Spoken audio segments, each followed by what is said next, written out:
Top of the hour, you're right on time for the news now. Thank you so much for keeping it TV47. My name is Linda Alela. I take you through. We start off on a sad note where the death toll from a devastating landslide at a mining site in Eastern Democratic Republic of the Congo has now surpassed 200 after heavy rains triggered the disaster earlier this week. Authorities say the tragedy struck at the Rubaya mining site about 70 kilometers west of Goma in North Kivu. Among the victims are approximately 70 child miners, highlighting the harsh realities of informal mining in the region. Several injured survivors have since been evacuated to medical facilities in Goma.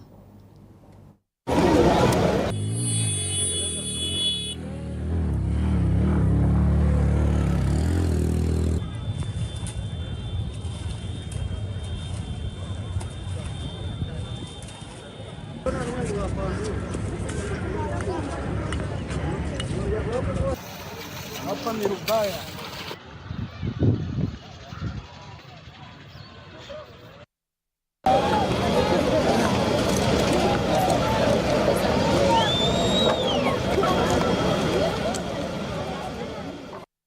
We'll give you more updates on that as and when they hit the editorial desk. Now, leaders from the united opposition have sharply criticized several government proposals, warning they could undermine transparency as well as national interests. Speaking during a press briefing here in Nairobi, the opposition leaders, including Kalonzo Musyoka, Rigathi Gachagua, Eugene Wamalwa, and Justin Muturi, went ahead to reject the proposed National Infrastructure Fund Bill 2026, terming it constitutionally flawed. They also raised concerns of government plans to partially sell its stake in Safaricom, warning that the move could compromise national security and reduce long-term revenue. Post-fund risks creating a semi-autonomous financial reservoir where cabinet-level officials can deploy significant public resources without annual parliamentary approval. The very arrangement Article 206 was designed to prevent.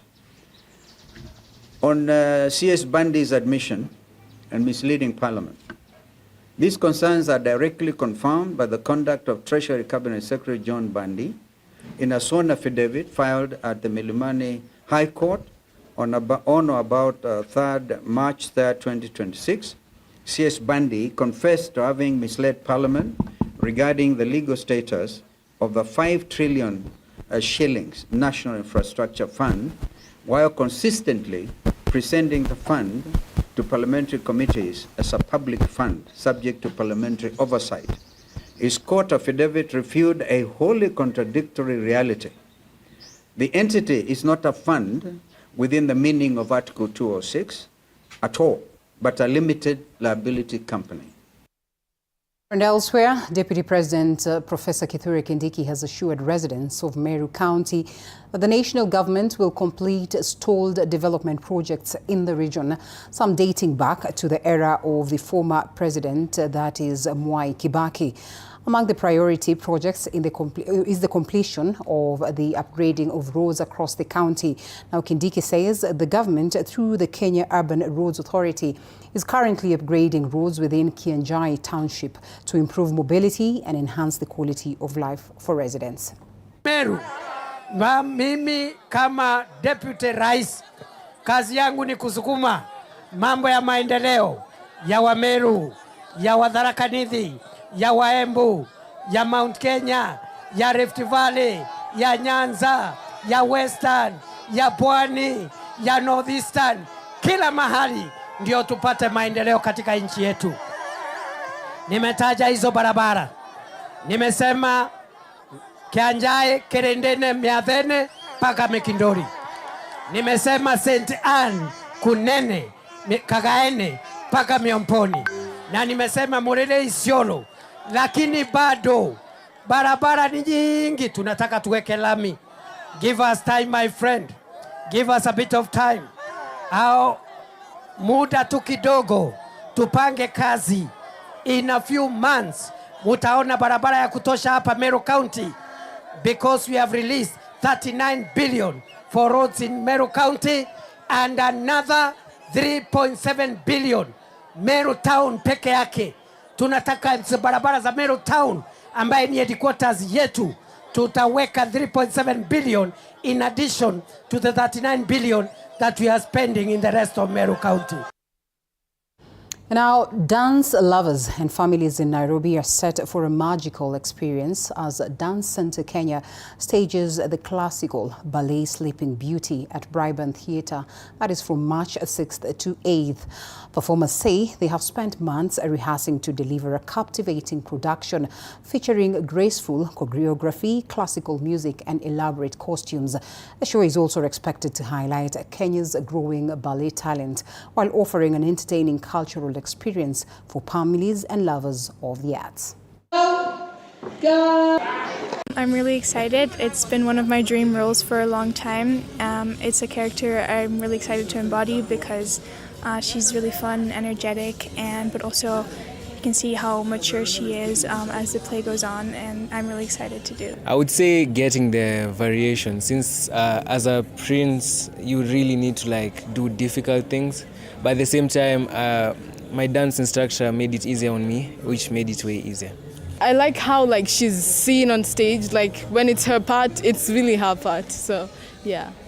The event will be on the March 6th, 7th and 8th at Ravengatanga Road in Kenya, Nairobi. You can get the tickets on kenyabuzz.com and you'll just search up Sleeping Beauty and you'll find the tickets there.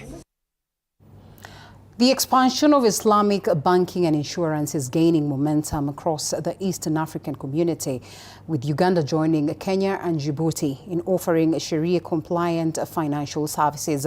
Uganda has recently launched its first Islamic insurance company, marking a major step in the country's push to introduce halal financial products that comply with Islamic principles, which then prohibit interest and speculative investments. Salam Bank, by providing the ethical financing, is always incomplete without having an ethical protection. That's the reason why we have launched this Islamic insurance. Together as a sister company under the flagship of Salam Group, we now offer a complete and integrated financial ecosystem that enables growth and build resilience for individuals and businesses. All right, Africa's streaming landscape is set for a major shakeup after MultiChoice Group confirmed that it will shut down its flagship streaming platform, that is Showmax, following an aggressive acquisition by French media giant Canal+. Now, the decision follows the mounting financial pressure after the platform recorded annual losses estimated at nearly 5 billion shillings, marking its continued independent operation unsuitable or unsustainable under the new ownership structure. While subscribers will still access content in the short term, the service will eventually be absorbed into a centralized global streaming platform aimed at cutting costs and expanding distribution.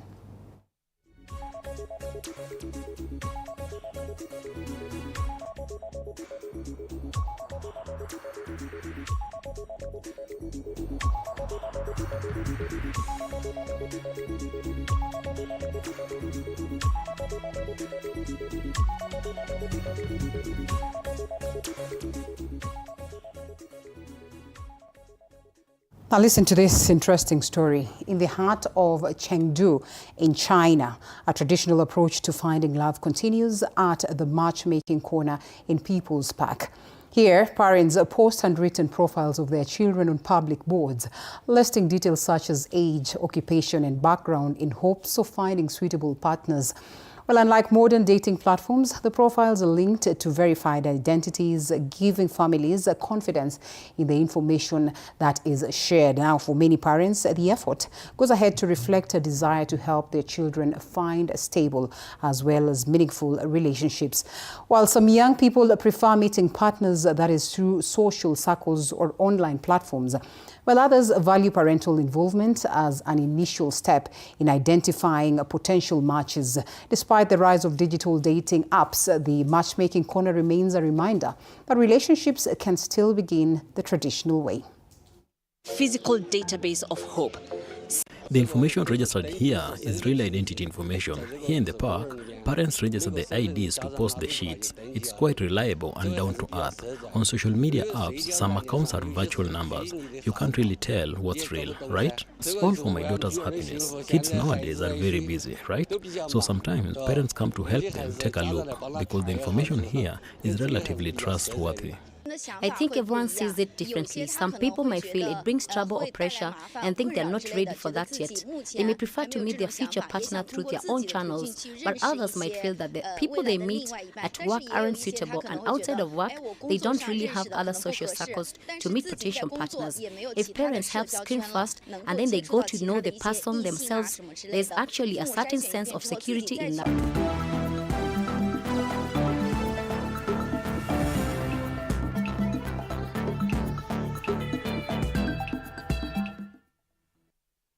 Yes, we now cross over to sports, where Chelsea, Arsenal, Newcastle United and West Ham United secured important victories in last night's round 28 English Premier League matches. Chelsea produced an impressive performance to thrash Aston Villa, that is 4-1, at Villa Park, with Brazilian striker João Pedro scoring a hat-trick. Elsewhere, Arsenal secured a narrow 1-0 win over Brighton, while Newcastle United edged Manchester United 2-1 despite finishing the match with 10 men. West Ham United also claimed a slim 1-0 victory over Fulham. In another clash, Manchester City and Nottingham Forest played out a 2-2 draw at the Etihad Stadium. That is tonight now. Tottenham Hotspur will face Crystal Palace as both sides look to strengthen their position in the league standings.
Well, that's the match we had for you for now, but more will be coming your way at 7 and 9 p.m. So stay tuned.